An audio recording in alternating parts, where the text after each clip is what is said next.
everybody. This is Steve Politi from NJ Advanced Media Studios for the second season of the Rebuilding Rutgers podcast.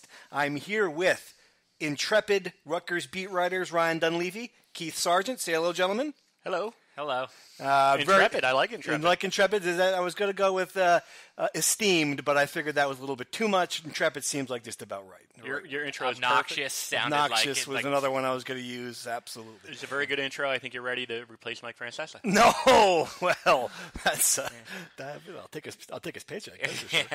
All right, if you guys listened to this last year, I hope you did. We're going to do it a little differently this year. We're going to try to have fun. We're going to follow the season as it unfolds, developments, different segments, trying to make it a fun time here this fall with Rutgers. And I think if I were to start off with just how I'm viewing this coming season, the expectations might be low, but I feel like the curiosity level is high. I mean, how would you put it right now heading into the Washington game? Cautiously optimistic, I think, is the way to describe Rutgers fans, because there's so many different definitions of success. There's the people who think that they're going to get 6 wins, 7 wins. There's the people who think they just want to keep the scores close. There's the people who think 4 wins is a definition for success. So I think, in short, because there are so many different ways to define success for this team, I think their interest is high because people want to see which way it's going to turn out. Right. Well, I judge it by we all made predictions. I think Ryan went 4-8. Politi went 3-9. I went 5-7. I was a little bit more optimistic, but none of us actually had him having a winning season or even a 500 season. And normally I would look at the comment section or the notifications in our Twitter, and people would be like, "Oh, you guys are awful. You guys don't know what you're talking about." Not too many people were really arguing it. Except I would agree. The reaction of my 4-8 was very positive. I'm in a Rutgers football Facebook group. Politi got destroyed. Well, this is not an uncommon Politi could have gotten 12-0. Yeah. What do they know? Setting us up to fall. What do they know? We know more than they do, Of etc. course, right. All right. Well, let's get started right on this. And we're going to divide this into segments, and I'm going to call our first segment, "Please Not This Again." And that has to deal directly with the fact they're playing Washington in the opener. And I was thinking about this, you knew 10 minutes into that game last year that this was going to be a rough season. Washington came out with 5 guys who could run a 4.3 40. Rutgers could cover 1.5 of them. Went right down the field, scored immediately. It was you just watching, you're like, oh no, this team does not have the bodies and the talent to compete with upper-level teams. And it was evident right away. So my question to you guys is, as Washington, it's a home game, but it's still the same team, number 8 in the country, still very talented. As they come to Piscataway, what is the very one thing you need to see from this team to be encouraged about what might happen next? Yeah, just to piggyback off what you just said, I think, can this be a game into the third quarter, deep into the third quarter, where I'm not saying that Rutgers is going to be leading the game, but, can it be within 10, could be within a score, where the fans aren't leaving at halftime, where, all of our stories are written at halftime. Can this be a game going deep into the third quarter? I need to see Rutgers defense play well. I mean, there's 9 returning starters on the team. I need a who's who flip card for the offense. I know everybody on this defense. There's 9 returning starters. The secondary has 6 of its top 7 guys are back. The 4 starters have played 64 games together. I mean, this is a secondary and a defense that should be much improved over last year. You're not going to face a better offense, probably even Ohio State, than you are against Washington. So this is your best possible chance. Show that you belong on the same field with them. Hold them under 40, hold them under 35. I don't know. I don't know if that means you'll win the game, but at least show that your defense is at the level that can compete with a top offense. Right. All right. I'll go to the other side of the ball for the one thing I want to say tonight. It's simply, I can boil it down to simply a touchdown, but I'll go a little further up and just say I just want to see offensive competence. I mean, we've seen bad football in New Jersey. If you've worked here as long as we have, sometimes teams just aren't very good. It was just striking to me how incompetent at the very basic things Rutgers was offensively last year. Bubble screens, inside runs, taking time off the clock. They were just, they had games where they didn't have, barely had any positive passing yards. I just want to see Kyle Bolin come out as starting quarterback. I want to see a couple of long drives. I want to see a couple of nice touchdown plays. I want to see Gus Edwards provide this running game with something. And I'm extremely curious to see what Jerry Kill comes up with. A guy with his experience, a guy who's not going to be wedded to a system that doesn't work with the players he has like last year. What did he build? How is he going to use the personnel? How is he going to get his best players in the field?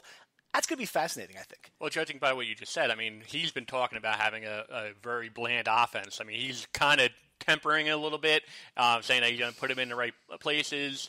And I don't know if we're going to see a whole lot of, like, Wild Wild West shootout, riverboat gambler. Well, we don't need that stuff. Bland is one thing to count. I think that's I'm hoping that's a little bit of poker face from Jerry Kill when he says that. I'm hoping that he's about how simple the offense is going to be. I'm hoping we're not going to see like some Group 1 high school Delaware wing T. Like, well, remember the last time we saw a trick playing a big spot? It's like, whoa, boy. So it was maybe a little Bland wouldn't be so bad. But yeah, exactly. Bland is one thing, but Bland can still get you first downs and extend the clock. I think I did the stat the other day, and it was Rutgers had something like 43 and outs that lasted under 2 minutes last year. It was run, incomplete pass, punt. Crazy. All right, second segment. I'm going to call this Don't Even Think About Losing Here. Very simply, we go past Washington. What is the pivotal game on this schedule for you? The one game that they absolutely can't lose. I mean, I don't know that we're going to have much disagreement here, but because everybody should agree with this. It's Eastern Michigan. It is a second game of the season. It is a second game of the season. So here's the thing. Since 2002, Rutgers has only started 0-2 twice. And that's usually because they have some FCS cupcake within the first 2 games. Well, that's not till Game 3 this year. That's Morgan State Game 3. If they start 0-2, I mean, the interest in this program is going to be way down from the fans. The players are going to get down on themselves. Eastern Michigan is must win, and it's not Eastern Michigan that came to Piscataway 3 years ago or Eastern Michigan of the last 30 years. This is Eastern Michigan coming off a bowl, probably with – they have their own 4-star quarterback. They might have the better quarterback in the game. So Eastern Michigan is a cannot lose for Rutgers because, I mean, if you're any entertainment of getting to 5 wins or 6 wins involves an Eastern Michigan if you lose Eastern Michigan, we're looking at 1 or 2 potentially. You make a lot of good points. But first off, you say that. I always do. Well, you said that we should be all in agreement. We always disagree. So, I have no problem with disagreeing with you on this, especially when this season's all going to be about can they win a Big Ten game or 2. And then you look at those 2 games right in October, right, coming off the bye, Illinois, Purdue. I'll take the Illinois game. It's on the road. But as I pointed out today in my predictions, look, Rutgers has recruited on the level, if not better than Illinois, over the last 4 or 5 years. There's no reason why. Rutgers was in the game last year against Illinois, a bad Rutgers team. Rutgers has improved. There's really no reason why that Rutgers can't go out there, be competitive. Both programs are both in their second year in a massive rebuild. Illinois is rebuilding.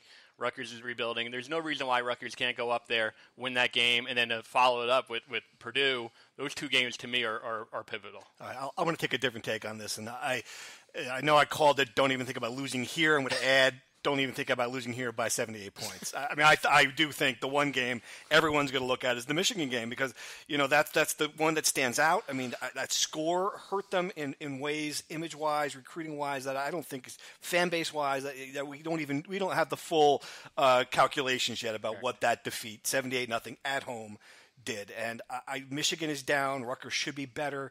The game's in the big house. I do not expect Rutgers to win, but it can't. It just can't be another 50 point, 60 points, 78 point loss. It's got to be a game where it scrolls across the screen and it's 38-14. And you're like, just another loss. For a million reasons, they have to prove they can be competitive in that game. Well, the thing is, right here, I've asked a bunch of people this when the Michigan game comes up. I'll ask you guys this: do you know the score when Rutgers went to the Big House in 2015? Kyle Flood's last year. It was a bad team that won 4 games. Do you know the score of that game? I was there. I have no idea. No earthly clue. Fill us in. No one does. No. That's the point. It was 49. It was 49-16. But that's the point. No one remembers. Like, we know they lost. Everybody knows Rutgers beat Michigan in 14. Everybody knows Rutgers got annihilated last year. No one knows the score in 15 because it was just another football game. It was just another Michigan should beat Rutgers, and that's about the difference between the games. So Here's a 30-point loss. And it was actually closer than last year's Washington game, if you can believe it. Yeah. So that's my point, is if they just lose that game by a normal score, that's probably a moral victory. Exactly. All right, third segment. We're calling this the Beat Writer Showdown. Going to make this a regular thing, I hope. Very simple. I'm going to say a statement. Both of you must respond true or false. That's it. We'll discuss a couple of them afterward. I am going to choose a winner at the end based on whatever the hell I want it to be. So let's go. You ready? Ready. All right. Number 1, Kyle Bolin will start all 12 games if healthy. Sarge. True. False. Wow. Okay. Number 2, Kyle Bolin will throw more than 15 touchdown passes, only 10 for the entire team last year. Sarge. True. True. Jonathan Lewis should redshirt this year, not will, should redshirt. Sarge. False. Right. True. Wow. Rutgers will have a 1,000-yard rusher. Sarge. True. False. It's been a long time, too. Someone not named Janarian Grant will lead the team in receiving. Sarge. True. Dunleavy. False. Kamoko Toure will have more than 10 sacks. He won at 13. Can he get 10? False. True. Wow. There will be more than 35,000 people at the Washington game. Sarge. Are we going to count them? Yeah. Are we doing announced? Sarge. True. Okay. True. Optimistic. Jerry Kill will be the offensive coordinator next year. Sarge. True. Ryan. History says no. I'll say true. Wow. I'll It'll be say the first true. time in 9 years. In 9 years. Rutgers will stun a top-tier Big Ten team this season. Sarge. False. False. Right. Putting a hot tub in the student section is a lawsuit waiting to happen. Sarge. True. That's Right. How many trues was that? That's 5. All right. It's true. That's a lot of truths. Yeah. Wow. Rutgers will go bowling in 2017. Sarge. False. 2018. True. Wow. False. 2019. True. True. You got True. 2000. All right, I'll stop. I'll stop at 2019. Excellent answers for both of you, but I do think you went one true too many. I'm giving the victory to Sarge. That's an upset. That's based on longevity right there. But let's go right. Let's go right. I'm going to touch a couple of things. I want to touch the crowd size. You both said there will be more than 35,000 people, and the hot tub is not the greatest marketing idea in the world. Sarge, what do you think? Yeah, if they don't have more than 35,000 for the opener, that's a really bad sign. I'm not saying they're going to get way over 35,000, but announced, I think you're talking, low 40s. A lot of things working against them, though. No students not here yet. I know the war between the shore, low expectations. Washington's not bringing anybody. All right, Ryan, so you said true. You think it'll be more than 35,000? I do. But if I'm telling you the truth, I have some information on the scanned tickets for last year. There weren't a lot of games over 35,000. How many? So, off the top of your head, you don't need to go dig into it. 3? There were 3 over 35,000, and that's a schedule with scanned, not announced. And scanned tickets. Wow, and that is a schedule, home schedule with some pretty big traveling teams too. Ohio State, Michigan. Not Ohio State, Michigan, and Penn State. That's right, Penn State and Michigan. Yeah. Yes. Whew. Ohio State's this year is 35,000. So how many of the 35,000 people can they get into the hot tub to see? Yeah, anyway, as for that, I as I've said before, people have heard me say this. Anybody who's listening has probably heard me say this. I'll never kick Rutgers for a unique idea. My thing with Rutgers, having gone there, having covered the team for 15 years, is stop banging your head against the wall. Right. Stop doing the same stupid things that have never worked for 150 years and try something new. And that is what this regime, whether it's Hobbs or Ash or somebody, they're trying new things. Right. So I always will say, whether it's big and rich or, whatever, at least they're trying new things. Do I think this is a lawsuit waiting to happen? I think that they better have a security guard stationed right there and make sure that there is some sort of rotation to that hot tub or a close eye on it. They might want to put that security camera that they had on the practice field for 8 months. They might want to move that to the hot tub. It's just one of those things that could be fine, but all you need is one, punch thrown or bikini slip or something. One Janet Jackson, and then it is all. Or you have a situation where everyone's gone midway through the third quarter, and it's like 6 Washington fans in the hot tub.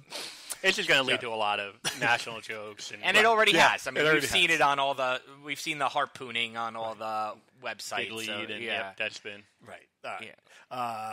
Good points. All right, let's move on to the our next segment, which again I think can be a regular segment. I'm going to call it. Here is the Big Ten fan base we pissed off now, and we might get sued for doing this, but I'm going to do it anyway. Oh wait, I thought I had the music queued. I'll sing it for you. Can you sing it out for me? Hail to the victor. This is the preamble. Here it is. Okay. Wow. I don't know this. There's a lot. There's a lot. Yeah. It's a lot longer song. Hail to the victor. It is a great fight song. It is. I mean, when you're is. ranking the fight songs, say what you will, I'm not. It is a good fight song. Yeah. For those who don't know, we're talking about Michigan's fight song. Yeah. You might not recognize it, but where's the Hail to the Victor's part? We're not exactly. Here it is. There we go. All right. What were we talking about? Oh, yeah, Ryan, you pissed off the entire Michigan fan base. Let's talk about that. And I have to admit, I love it because it really was over. You just got into a petty snit over not getting what you wanted, which is great. And then, you used a tool that journalists use to solve government problems, to delve in deep into things that are going. You Oprah'd the Michigan roster, which is just basically really the same thing that gets you to Bridgegate or to exactly, and you used it just to tweak Rostergate, Jim Harbaugh's nipples, which is wonderful. So what has happened since? Take us through your fun time dealing with. So basically, Michigan doesn't have a roster. The only Big Ten team in the country, in the conference, one of the only teams in the country without a roster. I thought that was ridiculous. I said, I want a roster. Their spokesperson said, we're not giving out a roster till the week of the first game. I said, you're a public university. You have to give me a roster. Many reasons. I know you keep one. So I opened it. I got Jim Harbaugh basically to tweet that he wasn't going to give me one until August 30th, which happens to be today when he did send one out. But in the meantime, we went back and forth, me and the Michigan Freedom of Information Act officer, quite a bit. And the boiling point was when I used foresight to predict, because if you read Sarge and I, we do quite a bit of Oprahing. It's usually Rutgers. And I knew the request was going to be, we don't have a roster, so I jumped the gun and said, I'll take a list of scholarship players, football players, and they said, we don't have a responsive document, which is totally transparent skirting of the law, and I wrote that, and then suddenly, day later, had such a list. So do you feel like we were hailing you as the victor here? Or I mean, I don't mean to pat myself on the back, but Sarge, if you don't mind patting me on the back. I've seen a lot of discussion on, a lot of debate back and forth with the fans saying, this is, a media thing. It's not, in fairness, this is more about the interest of the fan, because how is it good not to know who's playing, for Michigan or for any team? I mean, what? I mean, there should be some things that this is not, like you said, this is not classified information. We should be able to get onto the Michigan website and get a list of their players, coaches. It's a copycat business. We already saw a year ago when they were doing all the stuff with the depth chart. Mm-hmm. None of the coaches, none of their opponents that week would give out a depth chart. That's not good. No. I mean, coaches are, all of a sudden we're gonna get every single team not giving out their roster. Before you know it, they're gonna call us with the score of the game. They're so secretive. Yeah. They're gonna play. They're gonna play it like in some Houston studio behind the scenes, and no one can watch it. I know Sarge got a big kick out of what they did. Why don't you tell them what they did with the roster and the NFL players? Michigan at their press conference released a 2017 roster. They in their game notes, game notes that has a lot of information that media use. They actually had their roster, and it had Tom Brady, had pretty much any famous Michigan alum that's playing in the NFL. They were, up and down. They had 80 players listed, and credit to Michigan because it was a lot. It was a pretty impressive But list. that's not your 2017 roster. No, it's not. It's not your 20. It did. It said 2017 roster, and it included Tom Brady on it. Here's one thing: you two guys know me pretty well. That's pretty petty. You do not want to get in a who's more petty with me. I will win that every time. I am incredibly petty. That's great. So when our seats for this game in Ann Arbor in November are actually in the Upper Peninsula, we will then trade who wins this. And I can promise you that we will have a photographer there to take photos of us watching this from the Upper Peninsula. All right, to the next segment. It goes right in. They're going to call it Mean Tweets of the Week. You guys know us on Twitter. I'm at Steve Politi. You're at R Dunleavy. R.Y. Dunleavy. K Sargeant, NJ.com. Right. So NJ. K Sargeant, NJ. You can find us easily enough, and usually you do find us, and usually you say nasty things to us and hurt our feelings. Ryan's feelings have been hurt the most this week. Give us your mean tweets of the week. Okay, I'm going to give you 2 honorable mentions. Okay. One's from M. Felton25. Congratulations, M. Felton25. Who said, "What a petulant man-child." Oh. Okay. Cuts right to the chase. That's mean. I'm going to go with at MGoBlue1988. Right, again, same corner of the universe. Yeah, that's going to be a recurring theme here, I think. It's a picture of me, and then it says, "Who's got 2 thumbs and is going to get his local team annihilated? This guy." Which is pretty good. I'll give him that. That's good, and he used your picture. That's very nice. Yes, but the winner is Tom Baker at M8ZNBLU, which is Maize and Blue. Maize and Blue. Okay? It says, "FOIA request for roster list of your girlfriends, ... Wait, you've never had one, #GoBlue." Wow. That's a sick burn right there. Yes, That's just nice. The man's married. At least he has pictures of someone he claims to be his wife. I've seen them. That's really not good. Wow. Yes. And normally the people who are ripping you on Twitter are like family members, right? I mean, everybody rips it. Normally it's Penn State fans about Saquon to Barkley. say, yes, you or Nick Soriano. Or I think Penn State's going to win mean tweets of the week most weeks. I'm glad you're brashing out. All right, we talked about the predictions this week. Let's do a couple of things here in the final segment, which I think we will do every week now.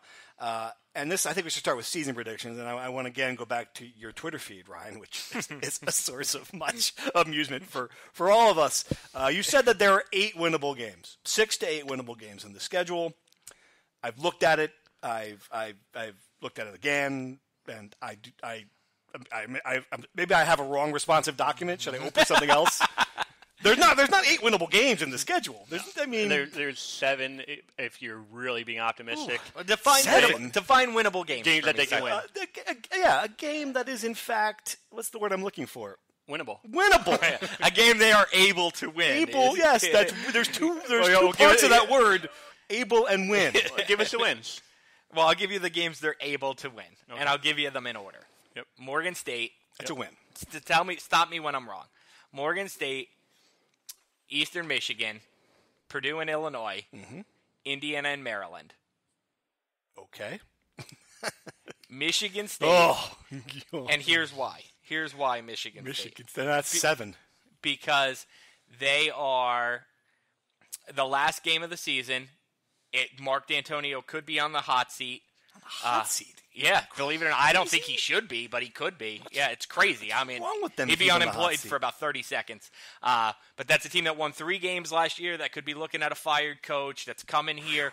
I mean, Rutgers almost beat them when they were – I mean, everybody knows Rutgers got annihilated by them last year. Rutgers almost beat them in the Norris Wilson 4th down spike college football play. So almost, it's not maybe. great. Yeah. I mean, they lost the game by 7 points or whatever. Okay. They were number 4 in the country then. Yeah, they had Leonte Carew and some other players that were better. They did. Right. Yes, fair enough. And then game 8 is Nebraska. No way. No, come on. No Why way. are we talking And I'll if I'm really at being Nebraska, generous, by the way. If I'm being generous, I will give you Michigan State because you made some good points. But no way, Nebraska. I'm just gonna shoot you some facts. I know you don't like those facts, but Nebraska. Don't never let facts get in the way. Has sold out every single game since 1962. We spent a portion of this podcast talking about Rutgers, whether or not they're going to get 35,000 fans, in the stadium for the Washington game. Nebraska has sold out every single game since 1962. You know what their record is in those games? A lot and a little. Yeah, an 855 winning percentage in those games. They have won 9 games or more every year, all but one since 2008. They're never bad. Right. Rutgers is not going to Nebraska. It's their first road game. They're going to have 18 true freshmen playing their first road game. They are not going to Nebraska and winning that game. My defense would be, I don't think they're going to win the game. But to me, a winnable game is a game where you have better than a 0% chance of winning the game, and they have better. This isn't Michigan, Ohio State, Penn State, or Washington. Yeah. This is a team with a quarterback they've already beaten when he was at Tulane and Tanner Lee. This is a team that the same Tanner Lee who Phil Savage, an NFL highly respected scout, says he's a NFL draft prospect. A lot of people said that about Philip Nelson. Yeah. And Philip Nelson wasn't picked. So. All right. So even you said they're 8 winnable. You went with 4. Sarge, you were the high guy here. I went with 3. I think that they will split the Illinois, Purdue, Eastern Michigan, Maryland, and beat Morgan State, and that'll be 3. You went with 5. Why are you the optimistic guy in the room? Well, I mean, obviously the givens were Morgan State, Eastern Michigan, but the case I made was Rutgers has recruited on the level, if not better, than Purdue, Illinois. We've talked about it all the time. Rutgers it's going to be a long time until they are even competitive in the Big Ten East Division.